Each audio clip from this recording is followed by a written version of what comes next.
لیکن آپ یہ نہیں دیکھ رہے کہ اس 7,000 روپے میں آپ بتائیں کہ جو اس وقت آپ کے رینٹل چارجز ہیں، آپ کی جو فیئرز ہیں، آپ کے جو کرائے ہیں، آپ کی جو گروسریز ہیں، ڈے ٹو ڈے جو آپ کے ایکسپینسز ہیں، آپ کی سروسز کے چارجز ہیں، الیکٹریسٹی وغیرہ کے، ممکن ہی نہیں ہے کسی ایک فیملی کے لیے کہ وہ 7,000 روپے میں اپنے بچوں کو اسکولنگ بھی دے، ہیلتھ بھی دے اور بیسک امینٹیز بھی دے، اور پھر اس کے بعد ایک مطلب منیمم بیئرلی منیمم جو آپ کی ہیلتھ ریکوائرمنٹ ہے اس کے مطابق ان کو غذا بھی دے. جی. تو اب آپ امپاسبل سچویشنز میں لوگوں کو آپ نے ڈال دیا ہے ایک طرف. دوسری طرف آپ نے ان لوگوں کو بہت زیادہ ریلیکس رکھا ہوا ہے جن کے پاس دولت ہے، جن کے پاس بہت زیادہ انکم ہے، جن کے پاس بہت زیادہ ذرائع ہیں، ریسورسز ہیں. اب اگر آج آپ ویلتھ ٹیکس لگائیں تو تقریباً 80 سے 90 بلین روپیز، ارب روپیز آپ جو ہے وہ سال میں کما سکتے ہیں.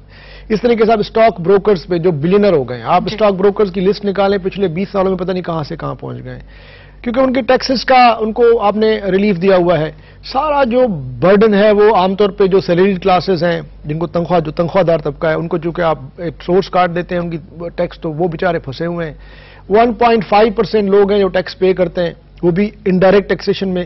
باقی آپ دیکھیں ساری جو بھی آپ کی چل رہی ہے وہ سیلز ٹیکسیشن والی جو رجیم ہے، جس میں انڈائریکٹ ٹیکسیشن ہے، جس میں انفلیشن بڑھتی ہے.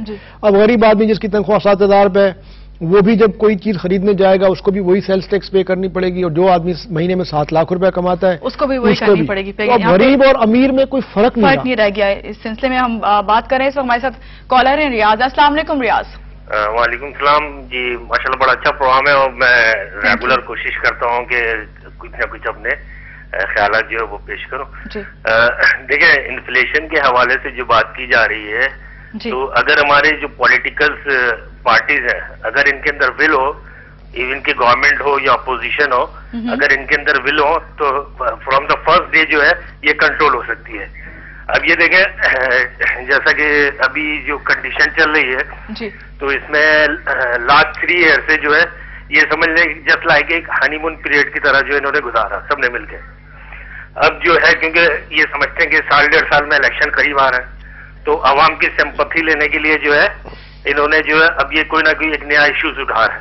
اگر یہ issue from the first day of the government اگر یہ اٹھاتے تو ڈیفینیٹلی یہ انفلیشن کافی حد تک کنٹرول ہو سکتی تھی. اچھا ریاض، آپ سے ایک بات پوچھوں آپ سے، آپ سمجھتے ہیں کہ یہ جو سیاست ہے وہ معیشت پہ کی جا رہی ہے، اس وقت معیشت پر سیاست کی جا رہی ہے؟ جس طرح آپ نے دیکھا کہ پیٹرول پرائزز بڑھی اور پھر اس کو سیاسی طور پہ جب وہ بات سامنے آئی تو اس کو واپس لے لیا گیا. دیکھیں یہ میں سمجھوں کہ میں اگر یہ پیش کروں گا ایک طرح سے جسٹ لائک سمجھ لیں کہ عوام کی جو دکھتی رگ ہوتی ہے نا، اب اس پہ ہاتھ رکھ کے سیاست کی جا رہی ہے. اب اگر دیکھیں اگر اتنے ہی ول ہوتا اور اتنے تو لاسٹ 3 ایئر سے جو ہے کسی کو کیوں خیال نہیں آیا؟ آج جو ایک بحران سی کنڈیشن پیش کی جا رہی ہے اور جو چیزوں کے پرائزز ہیں وہ اتنے کنٹرول یعنی کہ اوور شوٹ کر گئے ہیں کہ اگر کوئی 70 روپے چینی بیچ رہا ہے تو وہ بھی اس کی مہربانی ہے، اگر وہ 170 بھی بیچے تو کوئی اس کو بولنے والا نہیں ہے. تو کائنڈلی میری بات یہ نوٹ کیجیے گا.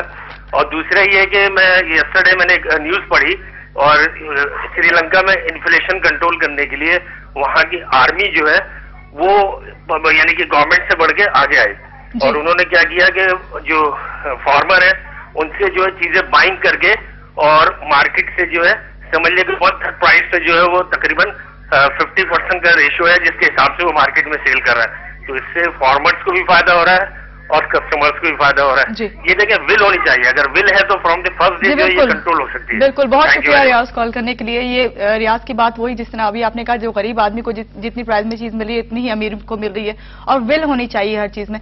یہاں بات کروں گی جی ڈی پی کی، یعنی جو کہا جاتا ہے کہ مجموعی پیداوار جو ہوتی ہے ملک کی معیشت کی، اس کو بیرومیٹر یا پیمانہ کہا جاتا ہے.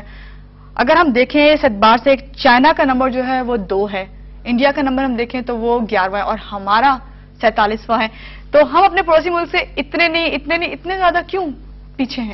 دیکھیں جی ڈی پی جو ہے وہ بیسیکلی آپ کی جو مجموعی پیداوار ہے پورے سال کی، اس کا ایک انڈیکیٹر ہے. اس کا مطلب یہ ہے کہ اگر آپ کی 2% فرض کریں پاپولیشن گروتھ ہے اور جی ڈی پی اگر آپ کی 4% ہے، تو اس کا مطلب ہے ملک جو ہے 2% اس نے ترقی کی ہے پیداواری لحاظ سے.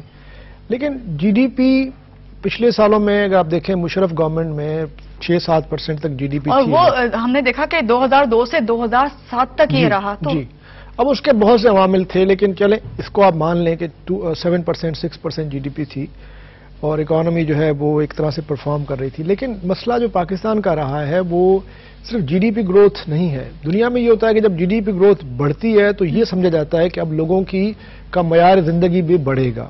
لوگوں کے پاس مزید جو ہے وہ ڈسپوزیبل جو ہے وہ منی یا انکم آئے گی اور لوگ اپنی جو ہے ضروریات کو پھر آہستہ آہستہ. اب وہ اس کا دار و مدار ہے کہ آپ کی ری ڈسٹریبیوشن آف ویلتھ کس طرح ہوتی ہے. جی ڈی پی سے یہ پتہ نہیں چلتا کہ ایکچوئل پر کیپٹا انکم کتنی بڑی ہے.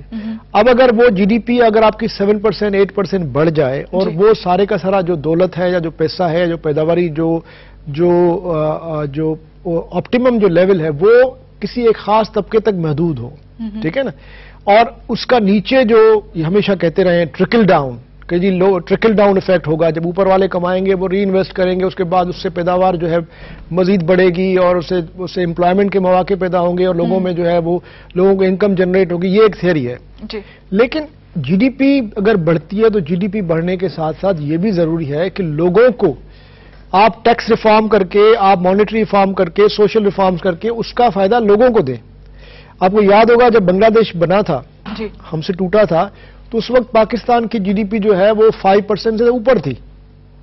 یعنی اس کا مطلب یہ ہے کہ جی ڈی پی جو ہے وہ ملک کے بچانے کے لیے کافی نہیں ہوتی.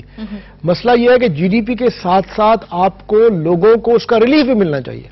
اگر اس جی ڈی پی جیسے لاسٹ ٹائم مشرف دور میں بے تحاشا جو ہے وہ ایک بینکرز کو اور کیپٹل اسٹاک ہولڈرز کو اور بروکرز کو اور انڈسٹریلسٹ کلاسز کو ان کو انہوں نے بہت زیادہ کنسیشنز دیے، ٹھیک ہے. لیکن اس کا جو ٹرکل ڈاؤن ہوا، اس کا جو نیچے غریب طبقے تک جو اس کا فائدہ تھا وہ بالکل لمیٹڈ تھا. کیا وجہ یہ ہے شاہ صاحب غریب طبقے تک پہنچ ہی نہیں پاتا؟ میں نے آپ سے گزارش کی نا، میں نے اس کی گزارش کی، پلاننگ نہیں کی جاتی. اس کی وجہ یہ ہے کہ پوری دنیا میں ڈیموکریسیز ہوتی ہیں، ڈیموکریسیز میں جو میجورٹی ہے وہ ظاہر غریب لوگوں کی ہوتی ہے. تو غریب لوگوں کی ایک بہت بڑا ایک ووٹ بینک ہوتا ہے. تو وہ کوئی بھی پولیٹیشین ان کے اس ووٹ بینک کو اگنور نہیں کر سکتا. اب یہاں پہ ہوتا یہ ہے کہ 10-10 11-11 سال آ جاتے ہیں، جنرل صاحب آ کے بیٹھ جاتے ہیں، ان کو ضرورت ہی نہیں ہے ووٹ کی، یا وہ ووٹنگ کرواتے ہیں، ریگنگ کروا کے اپنی مرضی سے جو ہے گورنمنٹس بنا کے بیٹھ جاتے ہیں. تو جب تک آپ کا غریب آدمی کا ووٹ میٹر نہیں کرے گا، جب تک اس کا جو آواز ہے اس کو میٹر نہیں کرے گا، اس وقت تک اس کی آواز کو سنا نہیں جائے گا. آپ نے دیکھا ہوگا کہ جب یہاں پہ لاسٹ ٹائم مطلب مشرف دور میں آپ نے دیکھا کہ بلکہ ابھی بھی پیپلز پارٹی کے دور میں بھی کیپٹل ٹیکس جو ہے وہ آلموسٹ نہ ہونے کے برابر ہے، ٹھیک ہے نا، ان کو انہوں نے بالکل چھوٹ دی ہوئی ہے. ابھی تھوڑی نامنل انہوں نے لگائی ہے، لیکن صرف اس وجہ سے کہ آپ کو